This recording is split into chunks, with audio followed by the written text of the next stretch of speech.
Come on. Come.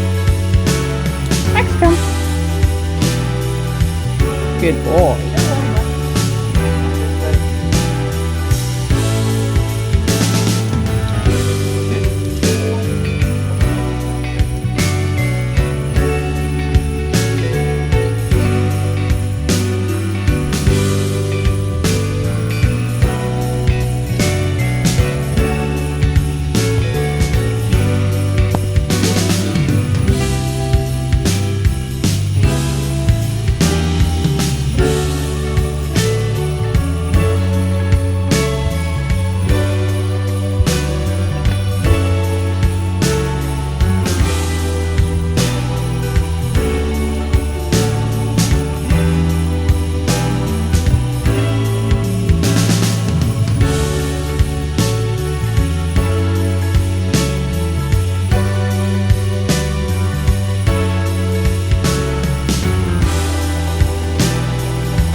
Okay.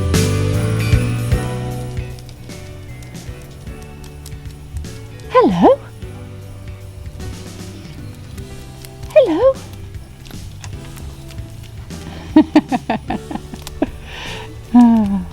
This is Max's friend Pharaoh. Woohoo!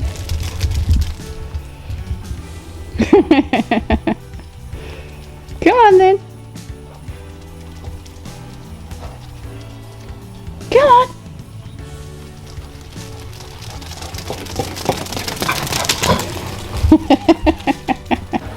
These are just some of the things that our lovely neighbours have given us over the last few weeks. Little pumpkin, another little pumpkin, and a different neighbour gave us a handful of sweet potatoes.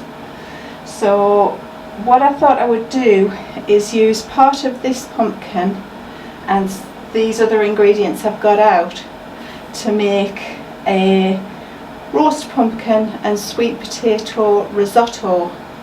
But what I would like to do is then package some up and give a portion back to each neighbour who supplied the ingredients, just as a thank you.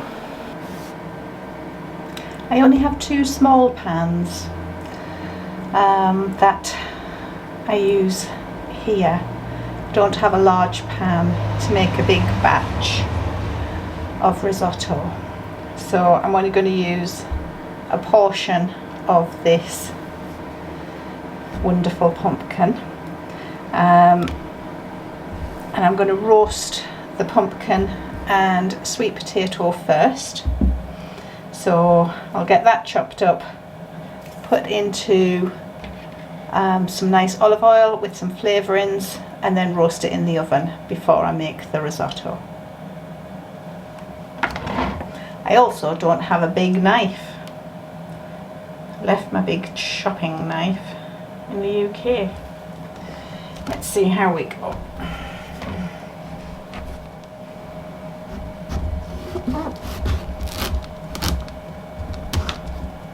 Our patrons have already seen these wonderful produce, and one of them asked me what colour the pumpkin was inside. Today we find out.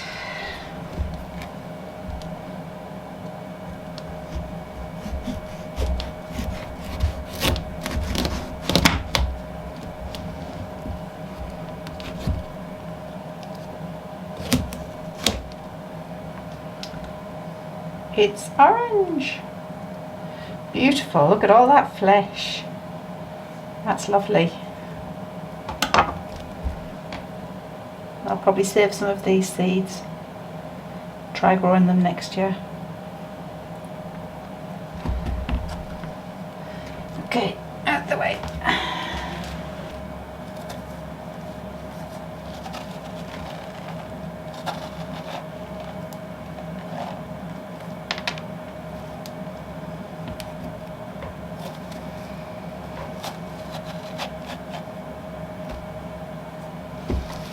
Okay, I'll come back to them later.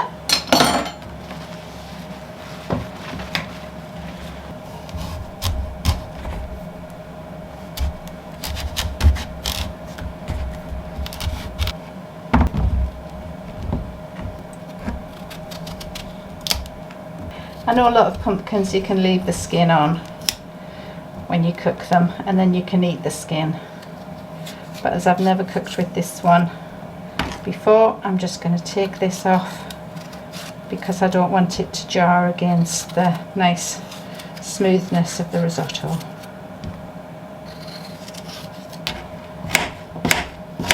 I'm going to have it in irregular chunks, so the small ones will smush down and go into the risotto, and then the larger ones will hopefully stay whole and be like a bite inside the dish. It's been raining for about 24 hours non-stop, but it is stopped at the moment. So just before I started getting ready to do this, I took the camera outside and I filmed the gardens that these wonderful produce came out of. The first garden you see is the one that's just down the street and on the opposite side to us. That's where the sweet potatoes came from. But from that lady we've also had persimmon, we've had kale, lots of kale, cabbage, we got the cho-cho, we got the lemons, we've had oranges, all kinds, whatever she's just been sorting out. She just has extra sitting on the side, so anybody who goes in to get water she has a quick chat with, and then you come away with some fruit or some veg, because that's where our village water is. There's not an actual fountain, it's just all piped, and the pipe runs into her garden because it was her father and grandfather who dug the trench and put the pipes in from the natural spring further up the hillside. But everybody has access to her garden, and she just welcomes everyone in to get water. A lot of people do have mains water, but Clara's water tastes the best. So even our friends who have mains water still get their drinking water from Clara's. Oh, there goes the rain again. Darren and Max have just gone out. They're going to get soaked again. They've gone to check on the lake because everything is so full. The second garden I'm showing you, that is at the bottom of the village, and this lady has beautiful flowers, passion flowers, chrysanthemums, and that's where the two squashes that I have, they came from Elise, and she has also given us persimmons. Got a bowl full of persimmons just on the side, waiting to ripen. Now Elise, I've been told, is 91 years old, and since we've been here I've seen her tending her garden every day, growing these amazing produce, looking after her chickens, and her goat sadly died when it kidded, and she was left with 2 baby kid goats, which she's raised by hand, bottle feeding them all times of the day. And she was up picking her olives and pruning her olive trees up a ladder. Won't take any help. She just gets on with it, and has a garden that is very inspirational. I may have to make some soup as well with this little bit that I've cut, and then go and share the rest of the uncut pumpkin with my friend down the road.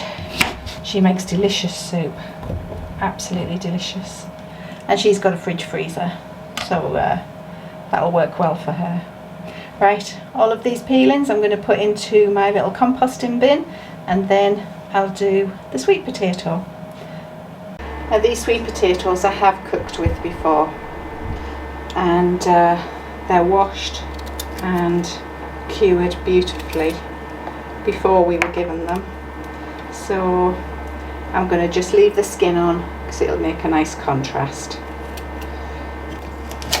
I still have one of the humongous sweet potatoes that we were given very early on, and I'm hoping it will survive so I can make slips from it in the spring. Okay, so I'm going to take some of the pumpkin out and probably make soup with that. Then the rest I'm going to flavour and then get it in the oven to roast. Build that flavour even more. Olive oil, cumin, sweet pepper, crushed chilies, black pepper.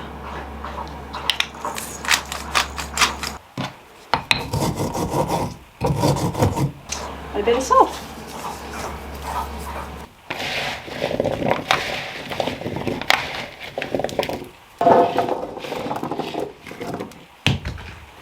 The squash and sweet potato are in the oven roasting. I'm going to chop up my onion and garlic, divide that between my 2 small pans, and get those gently caramelising while the squash roasts.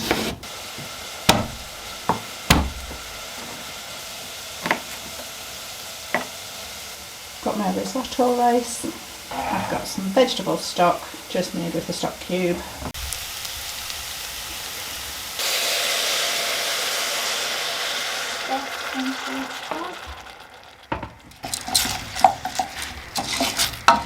I'm sure you'll have made risotto yourself before, but just adding the stock in and the mixing helps it all get nice and creamy. You have to keep stirring your risotto to make sure it doesn't stick on the bottom. Nobody wants a sticky bottom. And keep feeding it with your stock. And the agitation helps the rice suck in all the flavour from the stock, and also helps to break down the edges of the rice, which makes your risotto nice and creamy as well. Where are you?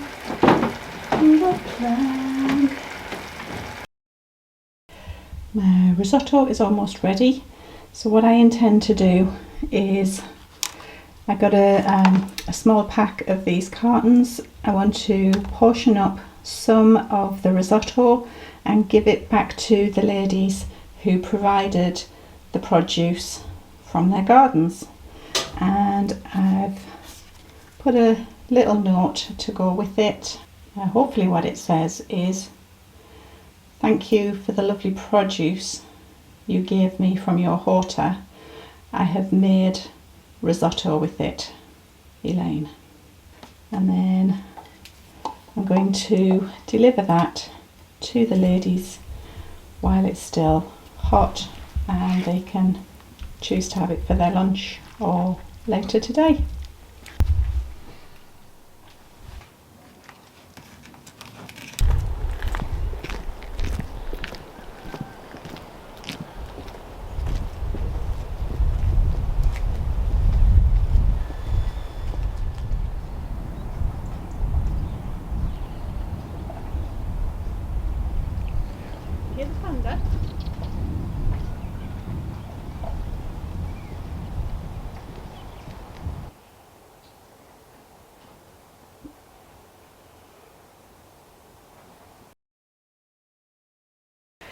These are my cute little travel measurers.